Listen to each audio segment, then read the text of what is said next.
In today's video, we have a trade to discuss between the Montreal Canadiens and the Calgary Flames, plus we have some more free agent signings as well. All that coming up next.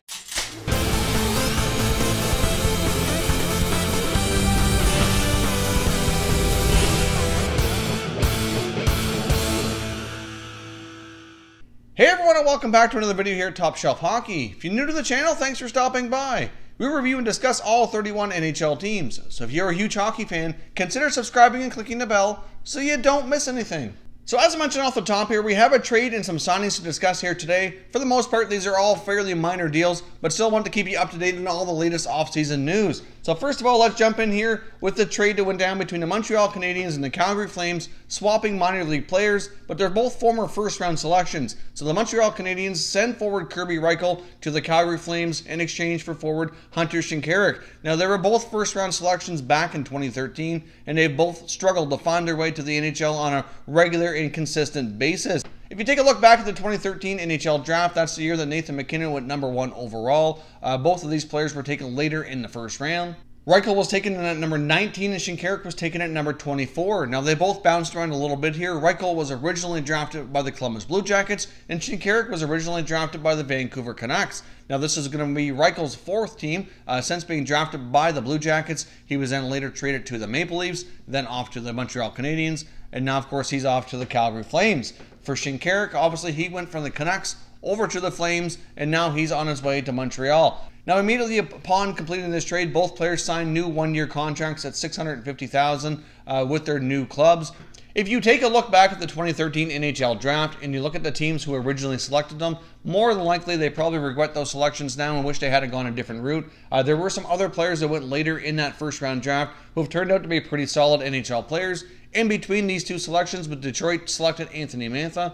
Obviously, Mantha at this point looks like he's going to be a pretty solid 25 to 30 goal guy. So obviously, he's turned out rather well. Later in the first round, after both Reichel and Shinkaruk were both selected, we saw defenseman Shea Theodore get selected. And at this point, he's looking pretty solid for Vegas. Looks like he's going to be a top 4 defenseman for a long time as well. So there certainly were some other players that turned out to be better selections that went after them. We see this happen in NHL drafts all the time. When you look back at them, there's always players who don't make the jump to the next level and continue to succeed at the same level. Both of these players had tremendous junior careers, and you really can't fault the teams that drafted them originally. Back a few months ago, we actually took a look back and did some NHL redrafts, where I took a look at some of the previous NHL drafts, redrafted the top 10 players based on their current performance. So I wanted to mention to you as well, if you haven't seen those videos, I'll put a link in the description to that playlist. We cover 2003, 2008, and 2010. So if you're a newer viewer or subscriber to this channel, you may not have caught those videos. So if you want to go back and take a look at that, sometimes I think it's fun to do, to look back at some older drafts and see how everything turned out. So that'll be linked down below. I was considering making some more videos to add to that series here during the off season here before the new season gets underway. So I'd love it if you'd leave a comment down below and let me know two things. One, is that the type of content you'd like to see sometime here during the off season? And also, if so, what years would you like me to take a look at? I would prefer not to do any drafts that are too recent. Obviously, want to give these guys at least a few years to have a chance to make the NHL and kind of set their footprint as to what they're going to accomplish before we really fairly look back and judge the selections. I probably wouldn't want to go back any earlier than about 2014 or 15, but anything for that or beyond that I haven't already covered, certainly leave me a comment down below, and I'll consider making those videos here sometime between now and the time that the new season gets underway. Before we jump into the signings too, I just wanted to make a quick note on the Top Shelf Hockey merchandise store that we've launched recently. I've had a few people email me and ask a couple of questions, so I just wanted to address that here quickly while I had an opportunity and before I forget. There was a few questions around the quality of the shirts. I just want to let you know that I don't have the shirts myself just yet. I did order some after launching the store. I'm just waiting for them here to arrive. But I did order a shirt with a different graphic on it prior to launching the store, just to kind of test the quality, because obviously Spreadshirt, the site I'm using for the merchandise, uses the same quality shirts for all people who are launching stores through their platform, and I was quite pleased with the quality as well. So there is different levels of quality t-shirt. There's our standard t-shirt, and then there is a premium t-shirt. The premium t-shirts are just a little bit higher graded quality, a little bit softer, so depending on what you prefer will determine which one you want to buy.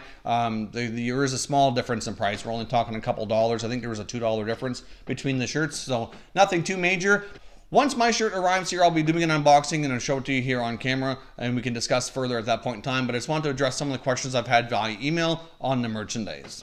Now on to the other signings here. The New Jersey Devils have signed 2018 first-round selection Ty Smith to his entry-level contract. Obviously, Smith went in the first round, plays in the Western Hockey League. He's a fairly dynamic offensive defenseman, so he signed to his entry-level deal. Another UFA you can take off the list here is Chris Versteeg, and he's not returning to the NHL. He's signed overseas as well, going to the KHL. The New York Rangers have signed goalie Dustin Tokarski as well. Obviously, he's probably signed more as an insurance policy, but he's signed on a short-term deal, likely to play for their American Hockey League affiliate.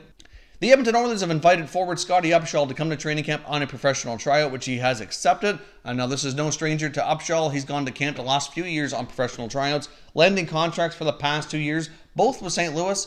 2 years ago, he went to camp with St. Louis on a tryout, got a contract. I believe he went to actual training camp with Vancouver the year after, but still ended up getting signed with the Blues yet again. Now he goes to camp with the Oilers. Now, Upshaw is a Fort McMurray native, so it's fairly close to home. Should work well for him. Speaking of the Oilers, as we know, they had a major blow with defenseman Andrej Sekera going down with a major injury here this offseason, expected to be out somewhere around 6-7 months. So they've gone ahead and signed defenseman Jakub Jerabek. Now, Jerabek was formerly with the Montreal Canadiens, was traded to the Washington Capitals, was part of their Stanley Cup winning team. Didn't get a ton of playing time down the stretch into the playoffs, but when he did play relatively well. So they've gone ahead and signed him. Obviously, that's likely going to provide some insurance for the injury to Sekera. There has been some other rumblings around the Oilers that they were talking to other defensemen. Obviously, that we discussed here not too long ago about some trade rumors that they might be looking to make a move to acquire somebody a little bit more experienced, a little bit more stabilize that blue line a little bit with that injury. But obviously, nothing really come to terms on that as of right now.